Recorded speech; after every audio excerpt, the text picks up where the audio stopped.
이제 성경이 처음 시작되어지는 거, 처음 첫 장을 딱 열면은 창세기가 나오죠. 그런데 이 창세기가 1장부터 50장까지 기록되어져 있지요. 그런데 이 1장부터 50장까지의 이 내용 중에 크게 이 창세기를 1부, 2부로 나눌 수가 있어요. 1부는 1장부터 11장까지를 1부, 2부는 12장부터 50장까지를 2부 그렇게 해요. 이제 특별한 이제 사건이 나오거든요. 근데 일부 1장부터 11장까지의 이 기록에 보면은 중요한 사건 4가지가 거기에 기록되어져 있고요. 그리고 12장부터 50장까지 기록되어지는 제2부에는 4명의 중요한 인물이 거기에 기록되어져 있어요. 일부의 4가지 중요한 사건은 첫째, 하나님의 천지 창조, 둘째, 우리 인간의 타락, 셋째, 노아의 홍수, 넷째, 바벨탑 사건, 4가지의 사건이 일부에 기록되어져 있고, 그리고 12장부터 50장까지의 제2부에 기록되어진 것은 4인물이 거기에 기록되어져 있는데, 4인물은 아브라함, 이삭, 야곱, 요셉, 다시 말하면 그 족장들의 이름, 족장들의 생애를 기록하고 있습니다. 근데 하나님께서는 한 민족, 이스라엘 민족을 선택하기 위하여서, 왜? 온 인류를 이 이스라엘 민족을 통해서 구원하기 위한 하나님의 깊으신 뜻이 있는 줄로 믿습니다. 그래서 그들을 하나님의 자녀로 삼으신 것, 그걸로 끝난 것이 아니라 그들을 통하여서 오늘 우리들이 다 예수 믿어 하나님의 믿음의 후손들이 다 된 줄로 믿습니다. 우리는 이스라엘 민족이 아니에요. 그러나 우리는 믿음의 후손이 됐어요. 그런데 그 한 민족을 하나님께서 부르실 때에, 그때 하나님께서는 한 민족 전체를 부른 게 아니라 한 사람, 아브라함을 불렀습니다. 아브라함아, 예, 내가 여기 있습니다. 그래, 내 말을 좀 들어봐라. 무슨 말씀하시려고 그럽니까? 너는 네 고향 본토 친척 아비의 집을 떠나서 내가 너에게 지시하는 땅으로 가라. 내 말대로 네가 행하면은 네가 큰 민족이 되고 내 이름을 창대하게 해주고 너를 복의 근원이 되게 해주겠다. 하나님의 약속의 말씀이 아브라함에게 임해요. 그 약속을 붙잡고 아브라함이 하나님께서 지시하는 땅으로 떠나가지요. 자, 그런데요, 떠나가는데 분명히 하나님께서 아브라함에게 너로 하여금 큰 민족을 이루게 하겠다. 근데 그렇게 하나님께서 약속할 때가 이 아브라함의 나이가 75세였어요. 75세. 지금 당장에 아이를 낳게 돼도 그래도 이 아이를 낳는 것이 이게 늦는 건데, 그런데 75세에 약속을 해놓고는 1년, 2년, 5년, 10년, 20년이 지나도 아무런 응답이 없어요. 그러다가 그의 나이 100살이 되니까 아들 하나를 줘요. 그러니까 요건적으로 보면은 도저히 큰 민족이 될 만한 기미가 보이지 않아요. 100살의 아이를 얻었는데 뭘 어떻게 큰 민족이 되겠어요. 자, 그리고 그 아들 이삭이 또 자라나고 있어요. 자라나는데 이 아이가 자라나더니 나이가 자꾸 들어서 10, 20대, 30대, 나이가 40이 되어서야 결혼을 하게 돼요. 나이 40에 결혼을 해요. 빨라요, 늦어요? 물론 그때의 그 나이 개념과 지금의 나이 개념 약간 차이가 있기는 있습니다만은 그럼에도 불구하고 빠른 건 아니었다 그 말이에요. 그런데 나이 40에 결혼을 해요. 그러면 그때 나이 40에 아이를 당장에 또 빨리 낳으면 좋은데, 그런데 아이가 또 안 새겨요. 10년, 1년, 2년, 5년, 10년, 20년 후에 그의 나이, 이삭의 나이 60세의 아들을 얻어요. 60세. 그러니까 사람의 생각으로는 도저히 안 될 것 같아요. 정말 간들간들해요. 저것이 저 대가 이어질까? 도저히 이어질 것 같지를 않아. 그럼에도 불구하고 하나님이 하신다고 하면 하시게 되어지는 줄로 믿습니다. 하나님은 거짓이 없으신 하나님입니다. 하나님은 신실하신 하나님입니다. 결국은 그 아브라함을 통하여 한 민족을 만들어내고 그 민족을 통하여 온 세계에 믿음의 후손을 만들어서 오늘 우리가 되게 만든 줄로 믿습니다. 60세에 이삭의 나이 60세에 아들을 낳았는데 그래도 불행 중 다행으로 쌍둥이가 태어나요. 쌍둥이 이름이 뭐죠? 에서와 야곱이었어요. 자, 그런데 이 에서가 형이고 야곱이 동생인데 하나님께서는 자기를 소개할 때 뭐라고 자기를 소개하느냐 하면은 내가 누군 줄 아느냐? 나는 아브라함의 하나님, 이삭의 하나님, 그리고 야곱의 하나님 여호와다. 그렇게 말을 해요. 원래대로 한다면은 아브라함의 하나님, 이삭의 하나님, 에서의 하나님 이래야 되는데 동생 야곱의 이름을 부르면서 야곱의 하나님입니다. 이스라엘 나라에서의 장자는 특별한 의미가 있습니다. 일단 장자는요, 부모의 혈통이 계승되어집니다. 혈통. 차자를 통해서는 혈통이 계승되지 않아요. 큰아들을 통해서. 그래서 왕권도 왕위가 계승되어져도 아버지가 왕이었으면 큰아들 장자에게 왕권이 계승되어져요. 그리고 또 장자는 아버지의 권위를 승계받고 사회적으로도 한 가문의 대표자가 되어요. 우리나라도 지금 그러죠. 우리나라도 아무리 동생이 똑똑하고 뛰어나도 형만한 아우 없다고 형이 장자고 형이 가문의 대표다 그 말이죠. 그리고 그 시대는 유산도 2배로 받았어요. 유산도 장자는 2배로 받았다. 그런데 이 장자의 권한이 이렇게 있는데 하나님은 에서의 하나님이 아니라 야곱의 하나님이라고 고백하시는 거예요. 내가 누군 줄 아느냐? 나는 야곱의 하나님이다. 에서하고 상관이 없다. 이유가 뭐냐? 오늘 성경 본문은 그 이유를 설명하고 있는데 하루는 에서가 사냥을 나간다고 사냥 나갔다가 이리 뛰고 저리 뛰고 막 뛰어나게 사냥을 하고 그리고는 돌아온다고 돌아왔는데 너무 배가 고파서 허기가 졌어요. 에서는 원래 사냥을 좋아했어요. 여러분들 가정에서도요, 자녀들이 둘이 있잖아요. 그러면 자녀들이 둘이면은 그 자녀들 둘의 성격이 똑같잖아요. 그죠? 아니에요. 자녀 둘이 있으면은요, 둘 성격이 다 달라요. 5 있으면 5 성격이 다 달라요. 여러분 다 달라요. 에서와 야곱도 마찬가지예요. 에서는 산사나이였어요. 그래서 산을 누비면서 사냥하는 사람이었어요. 남자답게 생겼어요. 막 털도 북실북실하니 말이죠. 털도 많았어요. 근데 야곱은 여성스러웠어요. 집안에서 엄마 치마폭 잡고 그러면서 엄마 따라다니면서 부엌일을 도우며 살았어요. 그런데 어느 날 야곱이 엄마를 도우면서 죽을 쑤었어요. 죽을 딱 맛있게 쑤었는데 그때 마침 형 에서가 배가 고파가지고 와가지고 야야야 야곱아, 야 나 너무 배가 고프다. 야 나 죽 한 그릇 주라. 그러니까 이때의 찬스를 잡아서 야곱이 형의 배고픔을 이용해서 장자의 명분을 흥정을 합니다. 형 그래 내가 한 그릇 주지. 그런데 형 장자의 명분을 내게 팔아라. 그거 앞으로는 당신이 나한테 형이라고 불러라. 그래서 장자의 명분을 흥정했어요. 이때 에서의 반응이 너무나 배가 고프니까는 뭐라고 고백해요? 내가 지금 죽게 되었는데 장자의 명분이 무슨 소용이 있겠냐? 그래 네가 형이라 야곱 형 하고 형이라고 불렀어요.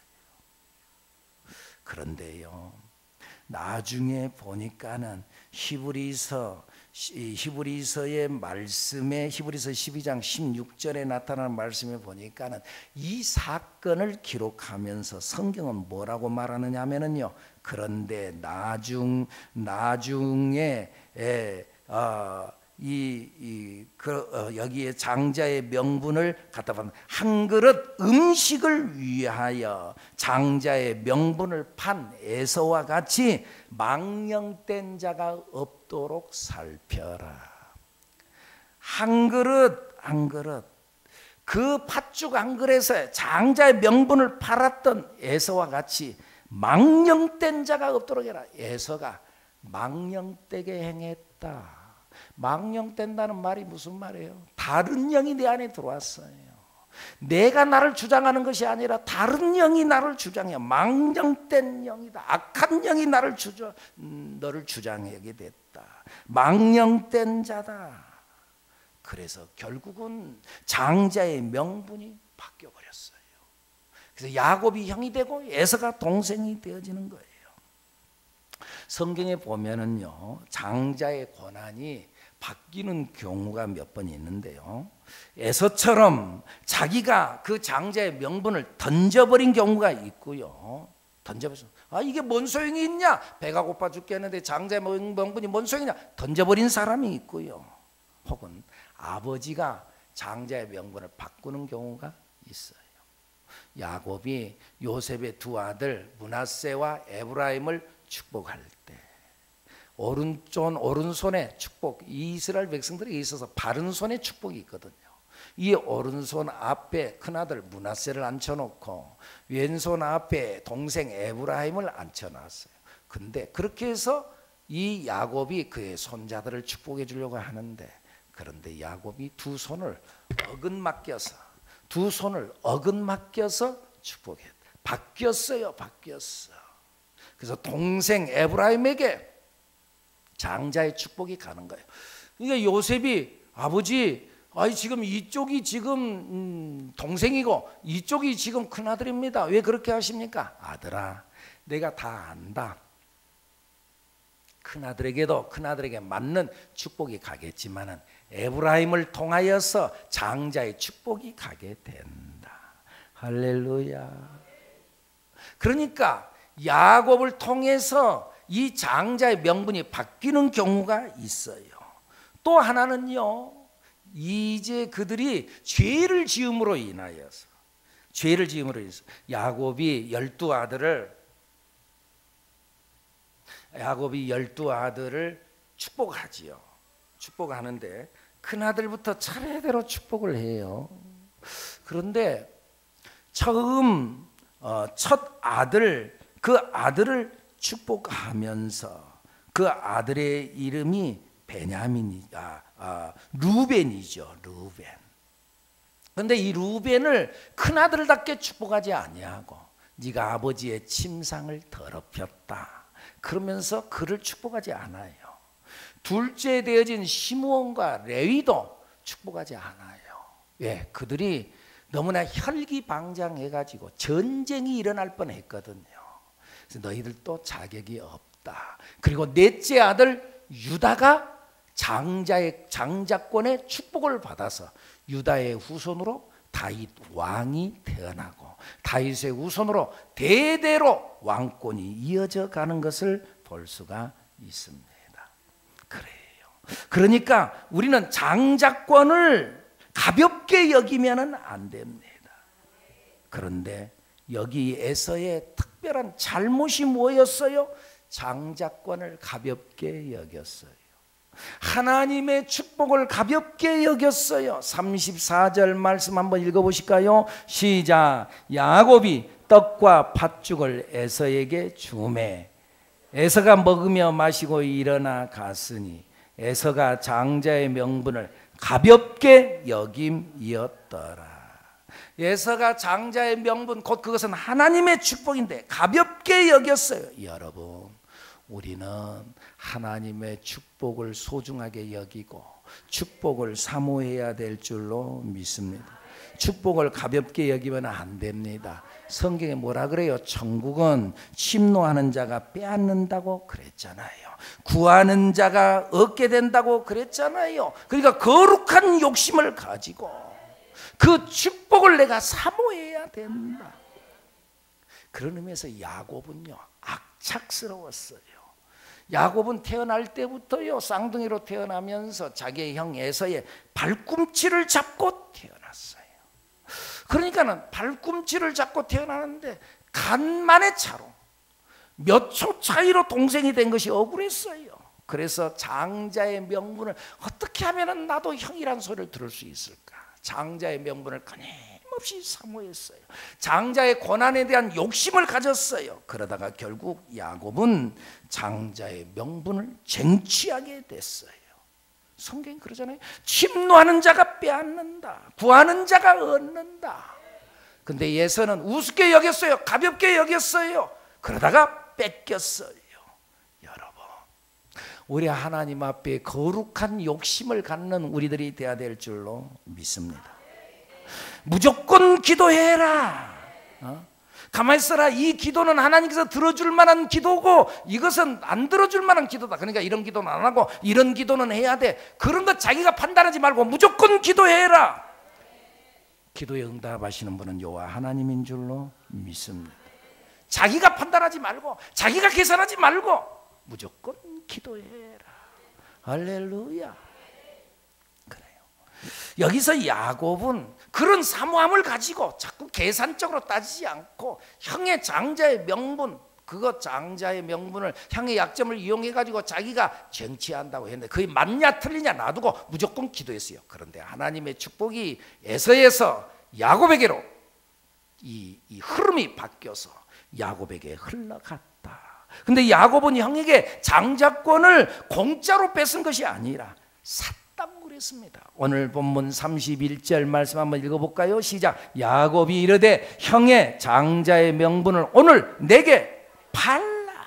결국 에서는 팥죽 한 그릇의 축복을 팔았고 야곱은 팥죽 한 그릇의 축복을 샀습니다. 이 팥죽이 뭐예요? 팥죽이 세상의 것이에요. 이 땅에 살면서 놓을 수 없는 우리 인간의 일차적 욕구, 먹고 사는 것, 배고픔, 이걸 위해서는 내 모든 것, 영혼도 갖다 다 팔아버린다 그 말이에요. 먹고 사는 걸 위해서는 영혼도 갖다 팔아. 여러분, 사실은요, 사람들에게 있어서 가장 중요한 먹고 사는 문제다. 오늘 지금 현재 그 대통령 선거에 있어서 대통령 후보자들이 자꾸 강조하는 게 뭐예요? 경제. 우리를 잘 살게 해주겠다. 자꾸 그런 이야기를 하죠. 얼마나 되느냐? 사실은 그 자기 마음대로 안 되거든요.